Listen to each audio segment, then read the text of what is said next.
Hello and welcome back. As you can see, we've got a tall one here from Huckberry. Now, Huckberry did send me what is inside this box as samples for review, but all the opinions in this video are mine. I'm not alone. I do not share this content with Huckberry prior to publication. They will see this when you do. In addition to that, there will be affiliate links in the description box down below. If you're considering buying what is inside of this box or any other product from Huckberry, please consider using those links. It doesn't cost you anything extra, but you earn a small commission from the sales. And all that money goes back in the channel, helping me produce more content so consumers can make informed purchasing decisions. All right, so we've been on a roll, and I don't think we've had a swing and a miss yet from Huckberry this season. I'm actually wearing the 10-year hoodie 2.0 right now because it is freezing cold outside. It was exactly 1 degree with the wind chill of, I believe, minus 12 this morning when I was walking the dog. So I put this on and I have not taken it off since. So hopefully a few of the items that are in here will come in handy because we have a winter storm lurching towards us as we speak. That's probably going to bury us in the house as well as freeze us to the bone because it's quite frigid out there. Anyway, I digress. Let's crack this puppy on open. Let's see what we have inside. Right. All right, right up top we have the Flint and Tinder cabin flannel overshirt. Now, I knew this was going to be pretty thick, but wow, this is actually even beefier than I had anticipated.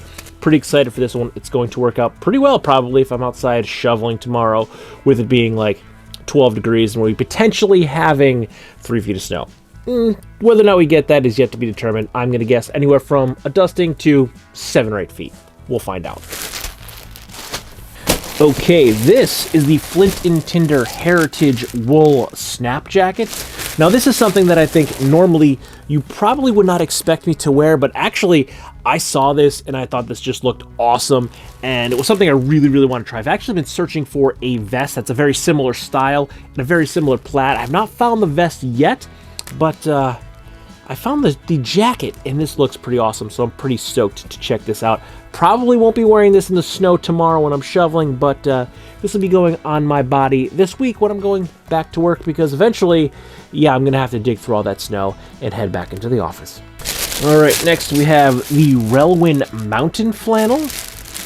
Love these Relwen flannel shirts. I have been really digging these and wearing these quite a bit throughout this winter season, so I'm very stoked to check out yet another one they're offering. This looks like it's going to be a little bit heavier weight than the ones that I have been wearing, so again, going to be very handy because we are about to enter some very, very cold days and evenings for the next month or so ahead of us. Next, we have the Relwen Quilt Flannel Shirt Jacket. Now, this is actually kind of reminiscent for me because I'm going to give you a quick look-see about why. This is actually a, as it snaps, I don't want to break it. It's actually a insulated flannel shirt, which is something, as a kid, I wore a ton of these. I wore the, I had one, it was a Thermoline flannel shirt, and I absolutely loved it. We had the quilt line ones too. Back in the 90s, this was very in, at least for the skater kid grunge scene, was a quilt line flannel shirt. And instead of wearing winter jackets, we would just wear heavyweight flannels or sweatshirts with a quilt flannel on top of it. And yeah, we rocked these for years. So I'm pretty stoked to not only check this out because I love Relwen, but because it kind of is a throwback to the teenage years of my life when I was a skater punk going to shows every weekend. Okay, next we have two. This is the hoodie. We have the Proof 72-Hour Tactical hoodie. And then we also have the Proof 72-Hour Tactical t-shirt. So these are supposed to be made for more rugged activities such as rucking. And it is actually something I have been doing every morning or just about every morning. Although currently with how cold it is, I'm wearing it over a heavier jacket or at least a puffer. But we are going to put these to the test. We do have several of the Proof 72-Hour t-shirts, and they are some of my favorite t-shirts. I love them. I actually wear them like basically as my only shirts in the summer, especially as underlayers. Once I have to go to work and I'm still wearing a button down, it's a great underlayer. But now we have the tactical versions, both the hoodie and the t-shirt. So we're gonna have to test these out and see how these fare with rucking, because I do ruck with either an older made in Vietnam GR1 that is a 1000D back and underside of the strap. I also have a Rucker 3.0 that has a 210D back and underside, which is pretty mellow on most clothing, but we will try this with both the MIV GR1 and the Rucker 3.0 to see how these actually handle rucking in them with an honest to God rucksack on. So these will actually get put to the test, and we will find out if they can actually hold up to some physical activity and rucking, and not just wearing them doing just about everything else I do in the 72 hours. I've not rucked in them, but I've worn them for just about everything. Next, we have the Willis AloeKnit t-shirt. Now, this is something I'm actually really excited to check out. This is a new product here. Ooh, that feels nice. Feels really, really nice. It's got a good stretch to it too. Ooh, let's do the face test. I do got to shave my pretty terrible beard off, but ooh, I like that. So I actually hadn't seen this at first, and I like this burgundy color. I kind of skipped over some of the Will stuff, because a lot of the Will stuff has kind of been a little bit more upscale business casual, which isn't necessarily my thing, but I saw this and I was like, well, that's new. That's something we got to try, because yeah, t-shirts, even in the winter, I wear them every single day. So having a big backstock of t-shirts, especially in the summer when I'm wearing 2, 3, sometimes 5 a day, yeah, I like having a lot of t-shirts around. So having something new to test out, that is definitely something that I'm very interested in doing. Next, we have the Graze wool slipper boots, if I can get them out. I actually have an older pair of these, but they have changed them. So these are actually a newer version of the ones I have, and I love them so much, but they're actually quite beat and quite worn because I've been wearing them a lot over the past couple of years. So we got a new version here that I really wanted to check out, because I've heard the new ones are great too. I can already tell you got a bigger grab tab here, and we actually have this whole leather piece across the back, and the toe cap seems to be the same, but the actual leather piece here is going to be very handy, because one thing I've noticed, especially this time of the year, which is generally when I wear these a lot, is even if there's a little bit of snow out there, these run pretty hot, so you actually sweat quite a bit, even outside when it's very cold. So you get a little bit of water or snow on these, and then as you're walking, you're generating the body heat, it starts to melt, and it actually makes the heel pretty wet. So if you're wearing socks, you come home sometimes with wet socks because you actually melt some of the water through. They remain warm because they're a wool slipper boot, so it actually keeps you warm while you're out there, but these are quite warm, so if you generate enough body heat, you can actually melt the snow and it will come through. Now, if you're in like wet or slushy conditions, obviously that's going to soak through. Again, they stay warm even when wet because they are wool, but having this cap here is actually going to help prevent them from getting wet on the inside, even walking around in a little bit of snow, which is generally what we have on the ground this time of the year all the time. There's usually a little bit of snow, and when I'm out there walking the dog at 4:30, 5 o'clock in the morning, sometimes you don't realize it when you're stepping in some of that snow, and yeah, I come home with wet feet. So I think this is going to prevent my feet from being wet, and this little bit longer of a tab will probably help me to pull them on a little bit easier, but these are going to hopefully be incredibly useful, again, because the temperature is dropping and these are nice and warm and very, very comfortable. And then last but not least, we have the Vans Premium Slip-On 98.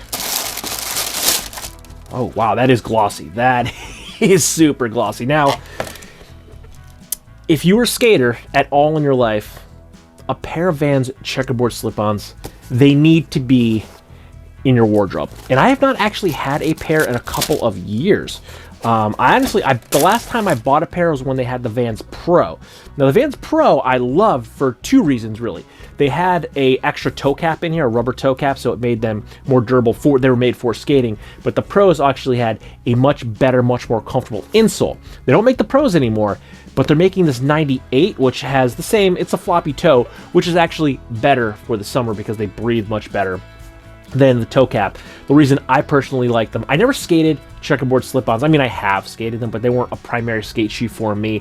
I always wore these as like my bumming around shoe. So when I wasn't skating, I was usually wearing a pair of checkerboard slip-ons. But I believe these 98s are supposed to have, oh yeah, that's beefy.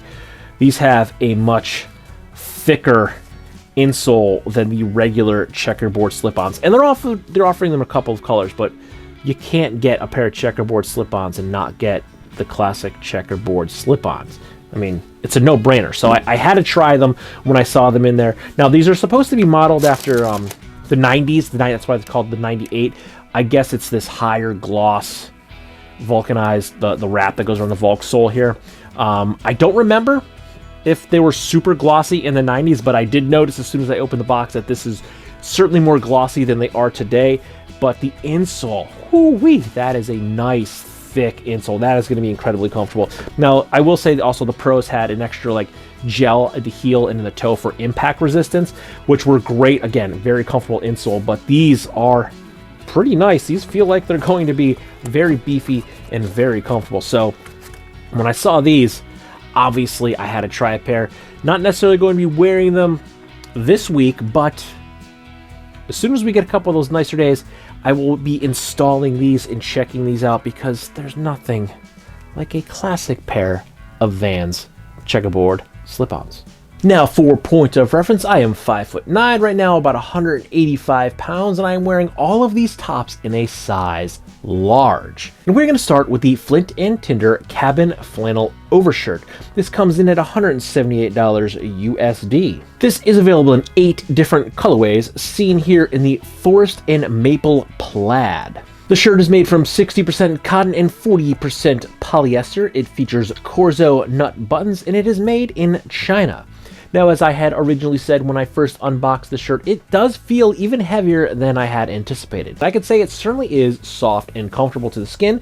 I do kind of wish that it had belly pockets to make it a true overshirt, but I'm really digging this. It does have 2 chest pockets, which is nice. Now, the shirt is actually lined at all of the seams, that being along the neck, that being the buttons, both front and back side, the tops of the pockets, and at the cuffs. There is lining in each and every one of them, and it is feeling really good. I like the fit, I like the feel, I like this color quite a bit. I will say I was gravitating towards a different color option, but it was out of stock, so I went with this as my second choice, and in person, it is way better than I had anticipated. I really like this splash of orange. It really helps to break it up, and it does have this vintage classic flannel look to it. This is something that I would throw on over another flannel if I was going outside to putz around in the woods. This is something that I would probably even take with me camping in the summer months, because even though in the summer months here it's generally 80 or 90 in like 1,000% humidity, when you're camping near a lake, you sometimes get a night breeze, and it does get a little cool, and I often wish that I had something light to throw on over it, because sometimes I do forget to bring something like a sweatshirt, and I only have like a rain jacket, and a rain jacket is not necessarily the most comfortable thing to wear when you're just sitting around the campfire and you got a nice cool breeze coming off the lake. Something like this would certainly be a much better option, and I think this is going to be part of my winter and my summer camping kit from here on out. Next up, we have the Flint and Tinder Heritage Wool Snap Jacket. This normally comes in at $298 USD, but at the time of filming, it is on sale for $178. The jacket features snap closures for the front of the jacket, as well as the 2 flap pockets. And behind both of those 2 belly flap pockets, we actually have 2 hand warmer pockets, so you have dump pockets and hand warmer pockets in this jacket. This is made from 75% wool and 25% polyester, and it is made in China. Now, this jacket is only available in the shadow plaid colorway, and honestly, I absolutely love this thing. It looks great, and right now I'm actually pairing it with the Flint and Tinder Cozy Cabin Flannel, and they work perfect together. I think these 2 garments were made for each other. They both have a very vintage, classic vibe to them, and I feel like I could be camping out in the 1950s right now, maybe throw on a pair of duck trousers right now, and I would definitely be camping in the 1950s. I love the way this looks, and it fits great. Again, this is also a size large, and I'm wearing it over the pretty heavyweight Cozy Camp flannel, and I have a full range of motion. It is very, very comfortable. I think it only looks a little bit oversized, or really just kind of boxy right now because it's brand new and it still needs to be broken in. Next up, we have the Willis AloeKnit t-shirt. Now, this comes in at $58 USD. The shirt is available in taupe, baritone navy, black, white, forest, or the 2 limited colors, which are the burgundy as seen here, or pearl blue. Now, they say the shirt is infused with aloe vera for a buttery, soft, cool feel. The shirt is naturally sweat wicking, it is finished with an anti-odor protection, and the shirt is made from a 100% long staple Peruvian Pima cotton that they say resists pilling better than regular cotton. And trying it on for the first time, yes, it is buttery soft and smooth. It actually kind of felt like the Proof 72-hour Merino tees the first time I tried them on, which have this kind of slick feeling to it, yet they're still incredibly comfortable. Same thing here. It has this like smooth, soft, slick feeling to it, but it's really nice. It feels really, really good on the skin. So I think this is going to wear really, really well. And I think this is going to work out well as both a base layer to wear under shirts, because it does have the anti-odor. It's going to help in the summer, especially when you get a little warm, or wearing it just as its own shirt. And I also really like this burgundy colorway. I think it's really going to lend itself to being able to be worn with a lot of different garments, mostly the different shorts that I wear this summer, because yes, I wear cargo shorts. I love them. I think they are the best shorts, and a lot of my cargo shorts are actually camouflage because they are about 25 years old and they are still from the Army Navy store, and they are the most comfortable, most durable shorts that I think I've ever owned. I do have plenty of other shorts, but I wear those quite a bit because they are very versatile and utilitarian, and I think this shirt is going to look good with either God's Plaid or the chocolate chip desert camo, which are the two that I wear most of the time. Next up, we have the Relwen Mountain Flannel. Now this shirt comes in at $198 USD, seen here in the red tartan, and is also available in a navy multi-plaid. The shirt is made from a 100% cotton yarn dyed 3x1 rope brush back twill. The back yoke of the shirt is a 100% cotton chamois, and it is made in China. Now, one of the things that stood out to me about this shirt are these pointed shirt pockets. They do remind me of a Western shirt, and you might have heard me say this before. Western style shirts, they are my favorite style of shirt, although I do like a lot of different shirts. So it did kind of remind me of that, although it does not have a Western yoke across the front or back of the shirt, just the more pointed pockets. Now I would say this is squarely in the middle of being a medium weight flannel. Once I opened it up and tried it on, it didn't feel quite as heavy as I thought it was when I was feeling it through the bag while it was all folded up, but this is definitely a nice mid-weight flannel. I say this would be a solid long 3-season flannel. I think you can wear this through the entire fall, all winter, and through the entire spring until we start seeing some of those warmer, humid days in the summer. It feels like it is a good weight to be worn when it's still kind of on the border of chilly, but you have some warmer days and cooler nights.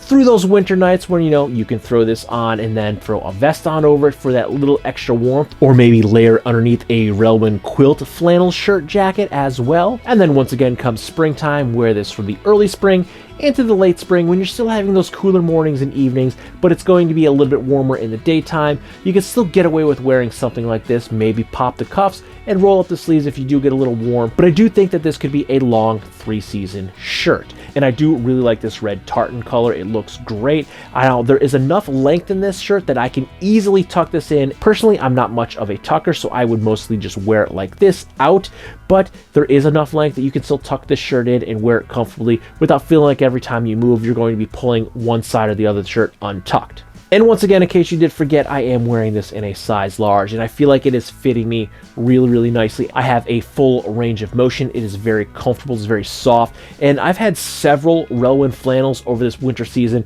and yes, so far I have loved every single one of them. They're all very comfortable, and this is no exception to the rule. It is also very, very comfortable. It feels really good on the skin, and even though this is a red flannel, it is not that standard red buffalo plaid flannel that really only works with jeans or maybe like a pair of duck work pants. Something like this, I think you can still dress up and wear in a business casual. This would look good with a pair of khakis as well as a pair of jeans. Next up, I feel like I need to grab my board and skate down to the mall with the Relwen quilt flannel shirt jacket. This thing is bringing back so many memories right now. It comes in at $248 USD. It is available in 4 different colorways, seen here in the cream forest tartan colorway. The outer shell of the shirt jacket is made from a 100% cotton flannel twill, while the lining is 100% polyester ripstop with 100% recycled recycled polyester fill. And once again, this is made in China. Now, Relwen does say that this has been temperature tested from 30 degrees Fahrenheit to 45 degrees Fahrenheit. Now, this features full snap closures, both the 2 chest pockets and the main closure, and it also does have 2 hand warmer pockets. And inside the jacket, those hand warmer pockets do double up as interior pockets, as well as a zipper closure interior pocket on the left chest. And this thing, it looks good, it feels good. I am really, really grooving it. And wearing this over, as you can see me now, the Relwen Mountain Flannel, this is honestly what I looked like. My jeans were a little bit baggier, or if I was rollerblading, I was wearing a pair of Jenkos to fit over those massive knee pads I wore. But yeah, this is how I dressed. I would have a t-shirt, a flannel shirt, and then a quilt or a thermal lined flannel. And that was how I dressed when it was a little bit cooler out, and I would walk around like this. I'd go to the mall like this. I'd skate. I'd rollerblade like this. Yeah, I am totally feeling vintage vibes.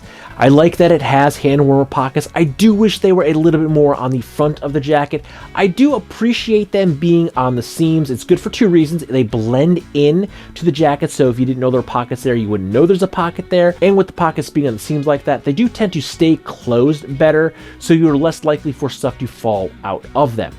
But overall, yeah, I'm really digging both the style and the fit of this. I think this is fitting really, really good. I like the way it's hanging and laying on the body. And I still have enough room under there that I could probably wear a little bit heavier sweatshirt if I wanted to wear this down to probably down to the mid-20s, I think. With the heavy night sweatshirt, I can get away with this. And I personally think I can push that top range temperature into the mid-50s, maybe 60 degrees before it starts getting a little warm for a lined flannel. That's when I'd bust out and just wear a flannel with maybe something like a vest. And next up, we have the Proof 72-Hour Merino Tactical Wear.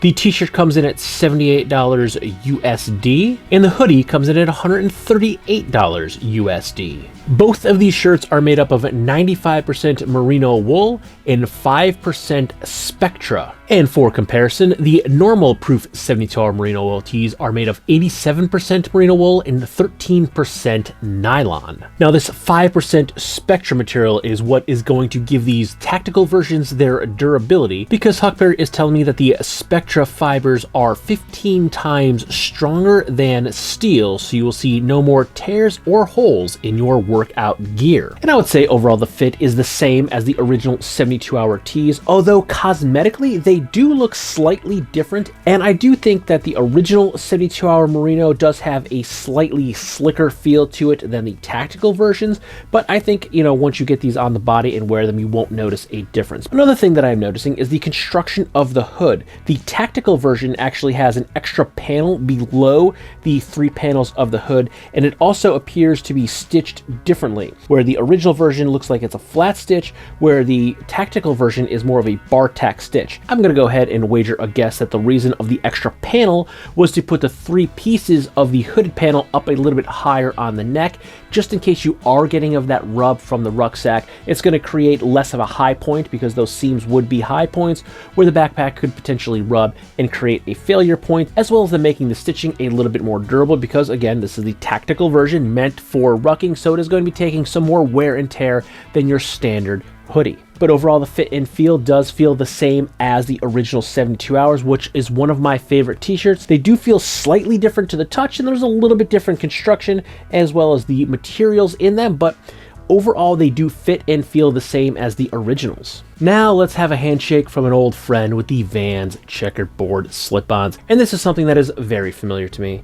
As I slide these on for the first time, they just kind of feel like home. I've certainly had my fair share of Vans checkerboard slip-ons over the years, and these just feel great. These are a size 9, which is my standard size in sneakers, and basically the size I've been wearing in Vans since I've been about 12 or 13 years old. So yeah, about 30 years now, and they feel great. The insole does have some nice squish and cushion to them, so I am going to be enjoying that, especially now that I'm in my mid-40s and my back and knees are not what they used to be when I was a teenager. That little bit extra sole is going to be nice and comfortable. Now, the Vans premium slip-on 98 sneakers come in at $80 USD. They are available in a pig suede creme brulee, a classic black and white, an off-white, and of course the classic checkerboard as seen here, which in my opinion is the one that you need to go for. These are made from an 8-ounce canvas with a full grain leather collar lining. They come with an anti-fatigue Sola foam all-day comfort insole, which is feeling pretty comfortable once again on these old man back and knees.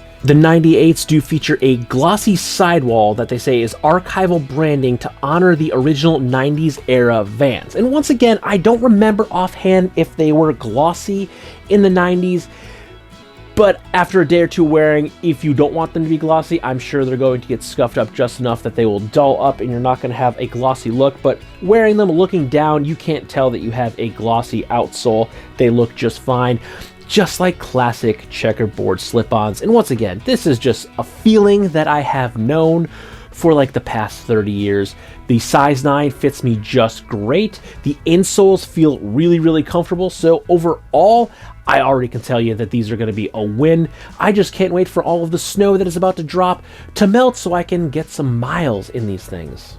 And last but not least, we are sliding on the Graze Wool Outdoor Slipper Boots. Normally these come in at $108 USD. Currently at the time of filming are on sale for $59. Now that, I would say, is a hell of a deal. You should jump on that immediately because these are great. Now these are made from a wool synthetic blend, and I do remember in the past being informed that these do keep your feet very, very warm. So please be aware of that because I can confirm that yes, these will keep your feet nice and warm and toasty when it is freezing outside. As long as there's not snow on the ground, these are my go-to to walk Duke the dog in the early mornings, whether that be 20 degrees or a wind chill of 10 below. I'm wearing these. Another point of note is that they do recommend you size down one full size because these run big, and I am wearing these in a size 8. And for point of note, in a Brannock scale, I am an 8.5D, and in most boots, I will wear an 8.5D. In sneakers, like the Vans I just tried on, I am a size 9, and the size 8 in these, they feel and fit very, very well on me. And again, this is my second pair because they have actually updated the design a year or two ago, so I wanted to test out the new version, and they feel very, very comfortable. They will also stretch out a little bit, so if you get them and they are a little bit snug, the wool will stretch, and they do get a little bit bigger on your feet, basically molding to your foot and becoming a pretty custom fit. And again, my old version, I wear them all the time. If it's cold outside, these are my slide-on go-to shoes for walking the dog, running any errands. I actually have the mule version of these as well that I recently got because I love the slipper boots so much that I wanted something that was a little bit more convenient to throw on, and that if it is a little bit warmer, I can vent a little bit better because it is a clog version. But when it is freezing outside, these are a dream to put on your feet. And my other pair has a lot of miles on it, and there is still a ton of life left in the soles. So the newer version of the Graze Wool Slipper Boot with the updates is going to make this an even better wear, and we're certainly going to put that to the test. So there we have it. We've got quite a bit of stuff to actually go through here over the next month or two, so we're going to be busy, so stay tuned. There's going to be full wheel use reviews on all of these things. We've got a couple of pieces that are quite nostalgic to me for my youth. Then we also have a few pieces here that have been updated, so we're going to take a look at a couple updates to some old pieces that I know and love, as well as check out a few other pieces that have both been viewer requests and things that I thought were just pretty awesome that you need to know about if you're unaware of, or if you're curious if they're actually worth your hard-earned money. So with that, we're going to go ahead and wrap this one up, so stay tuned. Don't forget to like, comment, share, and subscribe. Smash that big button and ring that bell right next to it so you get notifications the next time I post a brand new video, like a real user review of one or all of these pieces that are forthcoming in the very near future. Good night.